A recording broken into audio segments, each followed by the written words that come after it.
মন্ত্রী, সড়ক পরিবহন মন্ত্রী ও সেতু মন্ত্রী সহ সহকারী সহ মোট 22 জনের মরদেহ উদ্ধার করা হয়েছে লাইব্রেরি ক্লাবের এই ঘটনায় কোনো প্রত্যক্ষদর্শী পাওয়া যায়নি। আপনার ছেলে যে কাজ করেছে তার জন্য আমি এক বিন্দু ছাড়তে পারব না।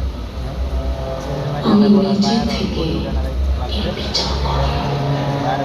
আমি আশা করব দলের লোক হিসেবে